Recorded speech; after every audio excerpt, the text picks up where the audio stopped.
নারায়ণগঞ্জ শহরের খানপুর ৩০০ শয্যার হাসপাতালের রজনীগন্ধা কোয়ার্টারে ৩ তলায় অগ্নিকাণ্ডের ঘটনা ঘটেছে।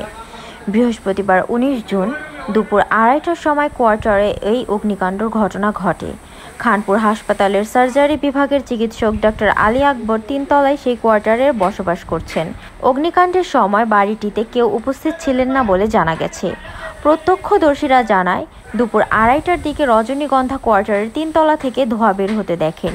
একটু পরে বিকট শব্দে ৩ তলার জানালার থাই গ্লাস ভেঙে পার্শ্ববর্তী খানপুর ৩০০ শয্যা মেডিকেল কলেজের কয়েকটি গ্লাস ভেঙে যায়। বিকট শব্দে জানালার গ্লাস আশেপাশের রাস্তায় ছিটকে পড়ে।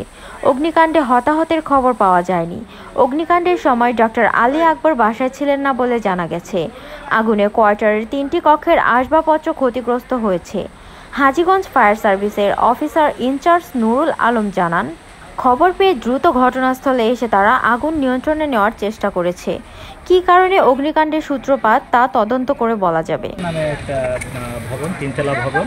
এটা মূলত আমরা যতদূর জানতে পেরেছি এখানে ডাক্তার সাহেবরা থাকেন আর কি।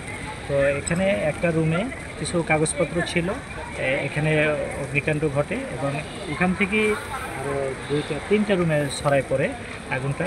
তাৎক্ষণিকভাবে আমরা আরেকটা দিকে সংবাদ পাওয়ার সাথে সাথে আমরা মুভ করি, এসে দেখি যে আগুনটা উপরে ছড়াই গেছে।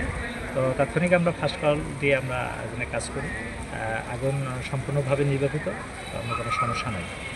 আমরা যতটুকু ধারণা করতে পারতেছি যে বৈদ্যুতিক শর্ট সার্কিটের কারণেই অগ্নিকাণ্ডটা সংঘটিত হয়েছে বলে আমার ধারণা। তারপরে পরবর্তীতে তদন্ত করে বিস্তারিত বলা যাবে।